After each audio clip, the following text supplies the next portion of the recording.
jawab. Saya Ade Mulan, saya Kevin Ismandu Senturi. Saya Krisnisian Nebako. Saya Lila Silamutan. Nah, kami akan mempresentasikan hasil pada proyek yang telah kami buat. Sebelum masuk ke dalam aplikasi tersebut, kita terlebih dahulu login. Kita masukkan username dan password kita.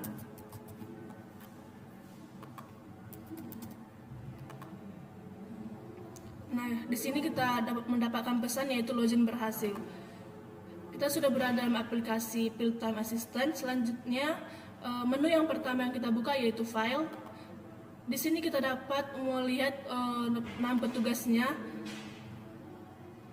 Nah, untuk menambahkan nama petugasnya kita menggunakan get kode untuk menambahkan ID yang akan selanjutnya, yaitu ID 002. Kita masukkan nama petugas tersebut dan username beserta passwordnya.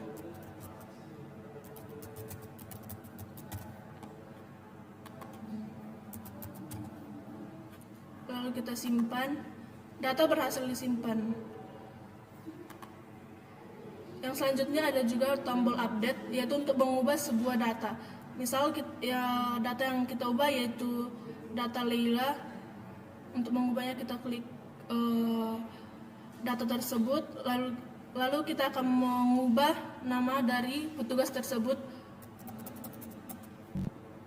menjadi Yani. Setelah itu kita klik tombol update. Data berhasil diupdate. Nah, nama dari Lea tersebut sudah berhasil diubah menjadi nama Yani. Selanjutnya kita akan menggunakan tombol hapus.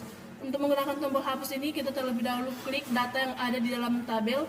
Misal yang kita hapus yaitu yang ID petugas 002. Kita klik lalu kita delete.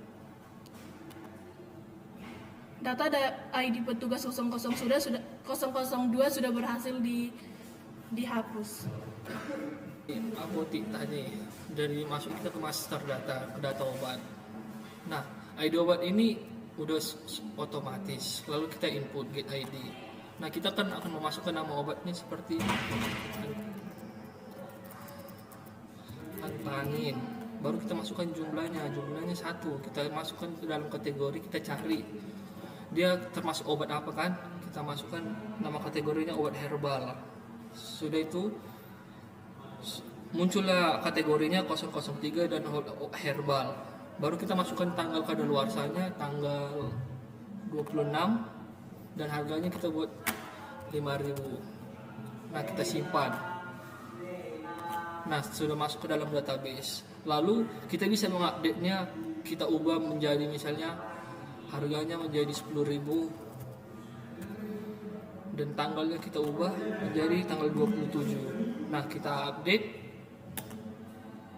Nah, sudah berubah dia tanggal antangin jumlah 1, ID kategori 003, kategori herbal. Baru kita akan mencari pencarian obat. Pencarian obatnya kita masukkan setelah kita input tadi ID obatnya 004.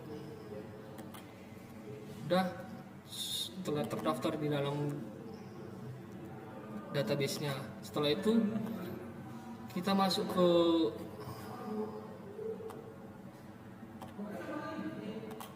ke data kategori obat. Dalam data kategori obat ini kita bisa mencari ID kategori yang sudah otomatis tadi. Kita nama kategorinya antangin. Antangin. Kita simpan. Nah, sudah berhasil dia. Kita bisa merubahnya menjadi obat yang lain gitu kan. Baru kita hapus. Di sini kita akan memunculkan data yang dimasukkan dalam master data oleh teman saya. Kita masukkan dulu ID transaksinya, kita edit, akan muncul otomatis ID yang telah diisi tadi. Kita masukkan namanya. Tadi di pesan ada antangin. Kita edit. Di sini akan muncul ID, nama obat, jumlah dan kategori yang tadi diinput dalam master data. Kita tekan ini. Nah, di sini akan muncul ID-nya nama barangnya sekaligus dengan harganya. Lalu kita masukkan jumlah belinya. Jumlah belinya kita buat 3, kita hitung, dan akan muncul total harga sesuai dengan harga obat dikali jumlah beli. Hitung, kita masukkan tanggal transaksi hari ini, tanggal 26, kita simpan, berhasil, oke, kita masukkan, dan akan muncul dalam tabel.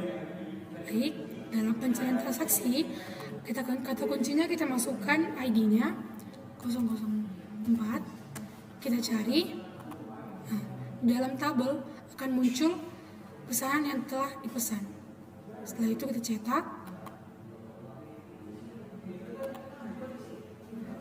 Nah, akan menuju ke Jasper dan menunjukkan laporan transaksi.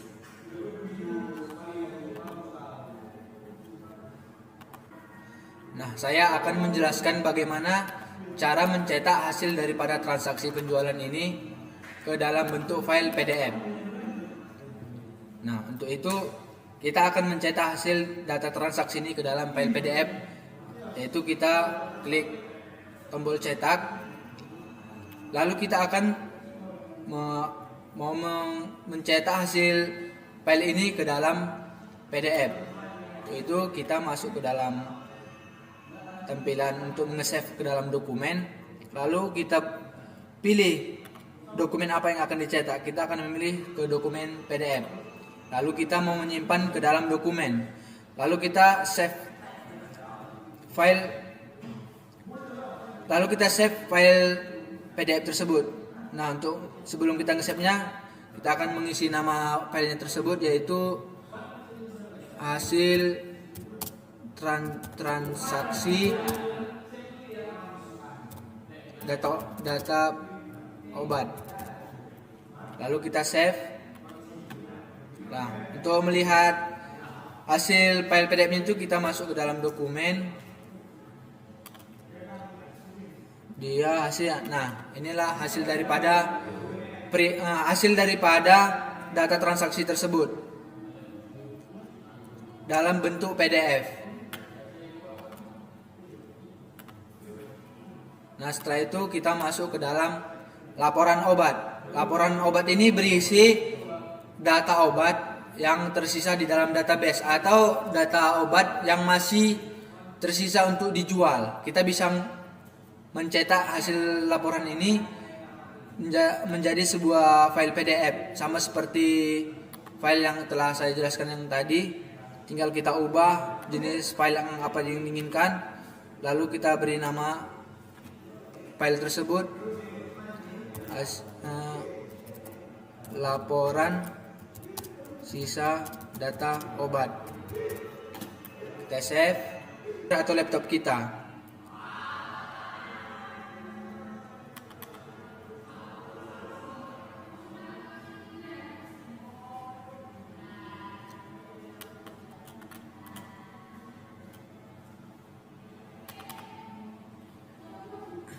Inilah hasil laporan transaksi yang telah dicetak di dalam Jasper PDF yang telah kami buat.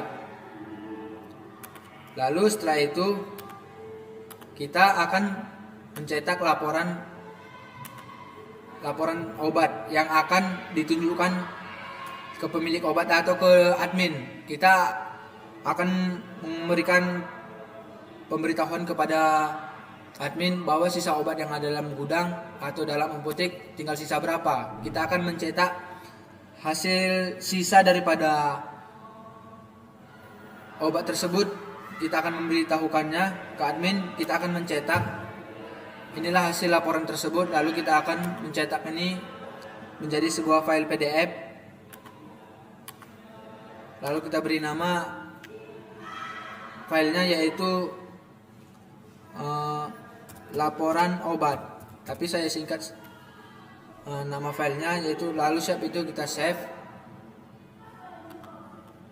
lalu kita cek di dalam dokumen.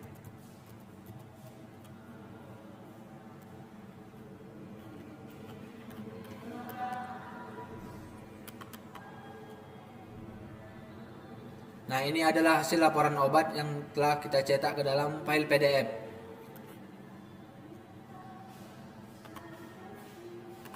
Nah, begitulah cara mencetak hasil laporan transaksi dan laporan obat yang kami buat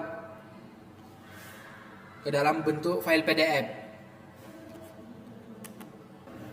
Baik, di sini saya akan menjelaskan pada bagian help atau bantuan, yaitu about.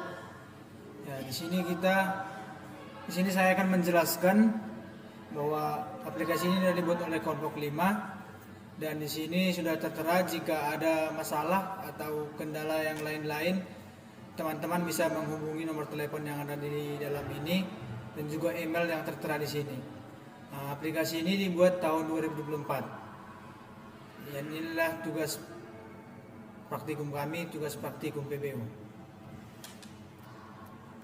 Di sini saya akan menjelaskan kembali tentang atribut dan yang kami pakai dalam aplikasi Real Time Assessment sederhana kelompok 5 yang kami buat. Pertama, kita akan menuju ke From Login. Di From Login kami membuat beberapa atribut, yaitu text field dan juga text password dan juga button, dimana jika kita runkan, sini tampak muncul seperti tampilan seperti berikut. Dapat kita masukkan password yang sudah kita daftarkan di dalam localhost yang sudah kita buat dahulu. Setelah itu kita tekan tombol atau button masuk. Di sini akan muncul message login berhasil.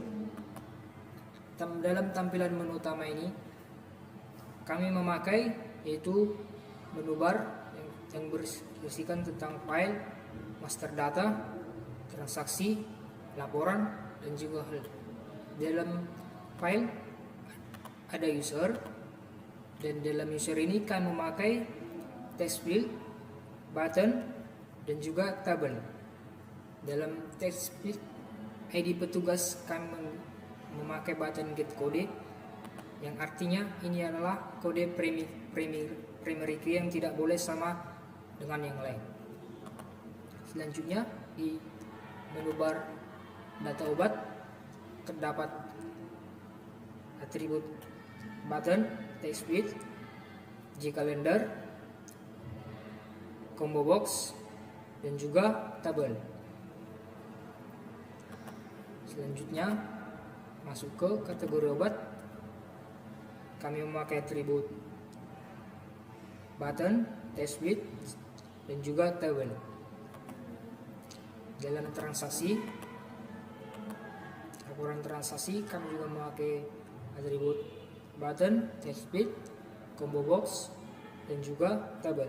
Dalam menu cetak atau button cetak dapat terhubung dengan Jasper atau hasil yang dapat dikonversikan ke dalam PDF, Word, dan juga dokumen lainnya. Selanjutnya di laporan, menu laporan transaksi juga sama halnya, kami memakai dengan combo box dan juga tampil. Dan dalam tampil ini akan terhubung langsung ke tabel yang sudah diiterasikan dengan stok atau obat yang sisa di gudang. Dan kami juga memakai button cetak. Button cetak ini juga terhubung ke eJasper yang dapat kami konversikan dalam PDF, Word, dan juga dokumen lainnya. Dan di menu help, kami membuat bantuan kepada user atau pengguna di mana memiliki kesulitan dalam menjalankan aplikasi dapat menghubungi nomor telepon dan juga email yang sudah kami buat. Mungkin sekian aplikasi sederhana yang berjudul dengan Real Time Assistant dari kelompok 5. Sekian dan terima kasih.